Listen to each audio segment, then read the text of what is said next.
আমাদেরকে অপমানিত করা হয় আর মনে করা হয় যে আমরা বিএনপির পিছনে পিছনে ঘুরবো সুবিধা নেওয়ার জন্য। আল্লাহ যেন জীবনে কোনোদিন এরকম সুবিধা না নেয়, কোনো দলের কাছ থেকেই না নেওয়ায়।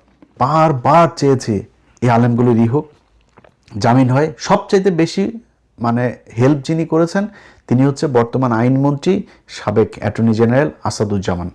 যদিও উনি এই যে দিলীপ আগারওয়ালার জামিনের সাথে ওনার কিছুটা রোল ছিল, এবং কায়সার কামাল যিনি এখন ডেপুটি স্পিকার, এই দুইজনের রোল ছিল। আসিফ নজরুল এটা মূল হোতা ছিল, তাকে ছেড়ে দিয়েছে তারা। সম্ভবত 7টা মামলা রাতের আধারে চুপে চুপে চুপি চুপি করে তারপরে একটা করে তারা জামিন দিয়ে তারা দেশ থেকে বার করে দিয়েছে। তারপরে আমরা জানতে পারি, এরপরে আসাদ ভাইয়ের বিরুদ্ধে আমি কথা বলেছি। কিন্তু সত্যি কথা বলতে আসাদ ভাই এই আলেমদের মুক্তির জন্য ওনার কাছে যখনই কোনো কথা বলেছি তখনই উনি সাথে সাথে সেটা অ্যাকশন নিয়েছেন এবং দেখা গিয়েছে সেটা জামিন হয়েছে। এমনকি সেনাবাহিনীর বিজিবির প্রধান যিনি বিজিবি, আমি হঠাৎ করে একদিন একটা পোস্ট করেছিলাম যে জামিনের বিষয় নিয়ে, মানে সংক্ষেপে বলি। তখন উনি একজনের মাধ্যমে ওনার পরিচিত আরেক কলিগ, তো উনি ফোন দিল, ভাই উনি একটু কথা বলবেন। বললাম সমস্যা নেই, কথা বলবো। উনি বললো ভাই আপনি এটা পোস্ট করেছেন, এটা তো সত্যি না। আমি বললাম তাহলে আপনি ওনাদের জামিনের ব্যবস্থা করেন। যাক, তারপরে জামিন হয়ে গেল।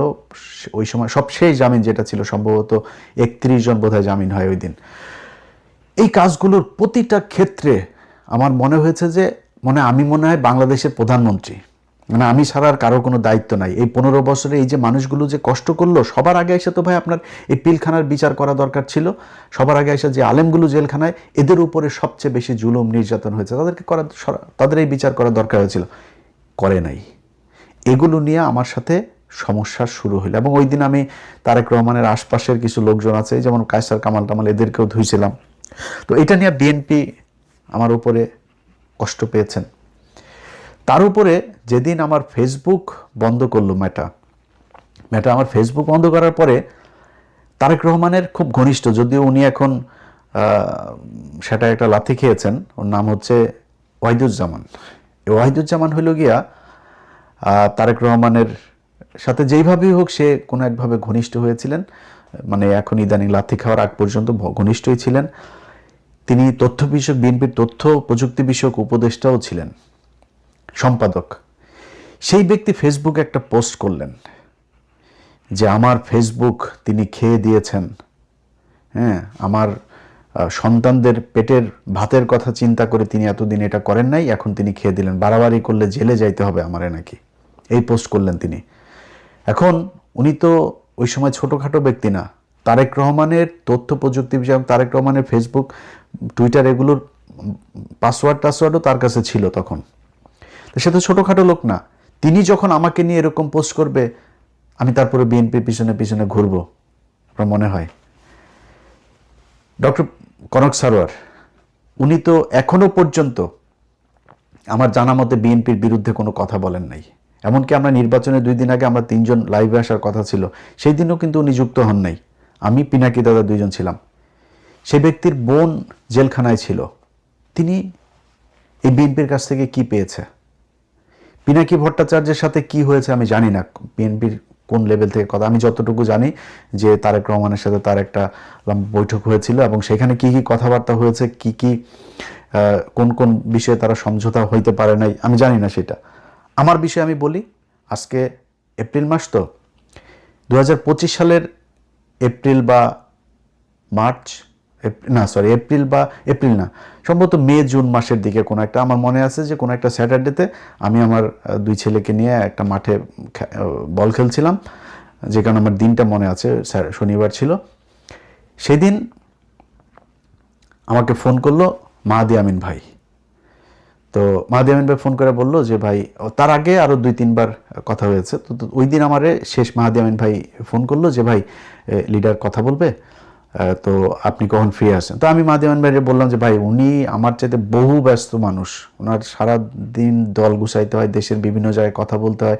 উনি যখন বলে আমার এখানে যদি তখন ভোর রাতও হয় আমি তখন জেগে থাকবো, সমস্যা নেই। বসে বললেন যে আমি রেডি আছি, সমস্যা নেই, কথা বলবো। উনি ওর পরে আর আমার সাথে কথা বলেন নাই, এবং ওনাকে কে কথা বলতে না করেছে আমার সাথে, ওনাকে কে আটকিয়েছে আমার সাথে কথা না বলতে, এটা উনি বলতে পারবেন। সো সেই মানুষগুলোকে ওনার চেনা উচিত। আমরা কারা, আমাদেরকে তো কেউ টাকা পয়সা দিয়ে তারপরে বিএনপিতে আনে নাই। বিএনপি আমাদেরকে টাকা পয়সা দিয়েছে কি দেয় নাই এটা তারেক রহমানের চাইতে ভালো কেউ জানে না, এটা তারেক রহমানই বলতে পারেন। অতএব এটা নিয়ে আর আপনাদের সামনে ক্লিয়ারিফাই করার কিছু নাই। 5 জানুয়ারি 2014 ইলিয়াস হুসাইন তখন বিএনপিও করে না, আওয়ামী লীগও করে না, জামাতও করে না, কিছুই করে না। বিএনপির আজকে অনেক ভাইয়েরা আছেন, তারা ফেসবুকে তারপরে তাদের অনেকের পোস্ট দেখি আমারে খুব তুচ্ছ তাচ্ছিল্য গালাগালি করে খুব বাজে কথাবার্তা ভাষা ইউজ করে তারপরে কথাবার্তা বলেন। ভাই 5 জানুয়ারির সেই নির্বাচনে আমি অধম একমাত্র সাংবাদিক ছিলাম, শুধু সাংবাদিকতা করি নাই, সাংবাদিকতার বাইরে যায়ও সেদিন এই বিএনপির জন্য কাজ করেছে, এই আওয়ামী লীগের বিরুদ্ধে কাজ করেছে। অতএব আমাদেরকে আওয়ামী বিরোধিতা শিখায় লাভ নাই। বিএনপির 15 বছরে তারেক রহমান, খালেদা জিয়া তাদেরকে নিয়ে কোনো সমালোচনা করার কিছুই নাই, বিষয়টা এরকম না। এটা মানুষ মাত্রই থাকতে অনেক কিছু করা যাইতো, অনেক মানুষ করেছেও।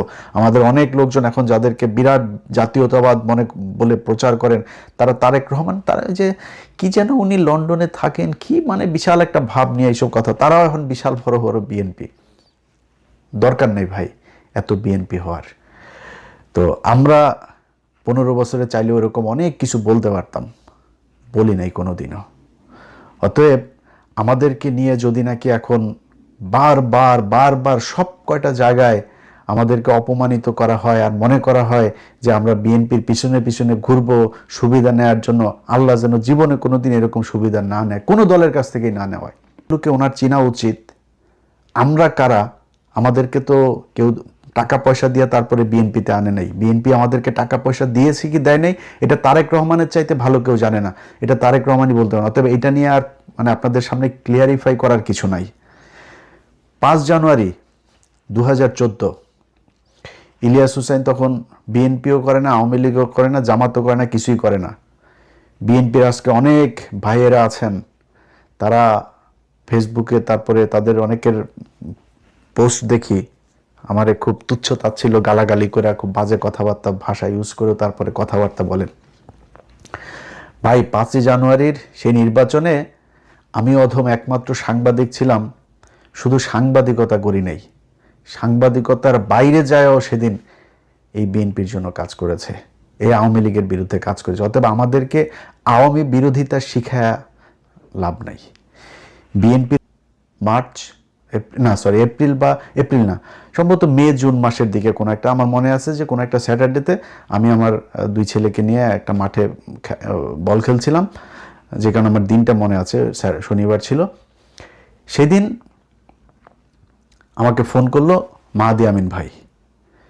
তো মাহাদি আমিন ভাই ফোন করে বললো যে ভাই, তার আগে আরও 2-3 বার কথা হয়েছে, তো ওই দিন আমারে শেষ মাহাদি আমিন ভাই ফোন করলো যে ভাই লিডার কথা বলবে, তো আপনি কখন ফ্রি আসেন। তো আমি মাহাদি আমিন ভাইকে বললাম যে ভাই উনি আমার চাইতে বহু ব্যস্ত মানুষ, ওনার সারা দিন দল গুছাইতে হয়, দেশের বিভিন্ন জায়গায় কথা বলতে হয়। উনি যখন বলে আমার এখানে যদি তখন ভোর রাতও হয় আমি তখন জেগে থাকবো, সমস্যা নেই। বসে বললেন যে আমি রেডি আছি, সমস্যা নেই, কথা বলবো। উনি ওর পরে আর আমার সাথে কথা বলেন নাই, এবং ওনাকে কে কথা বলতে না করেছে আমার সাথে, ওনাকে কে আটকিয়েছে আমার সাথে কথা না বলতে, এটা উনি বলতে পারবেন। সো সেই মানুষগুলো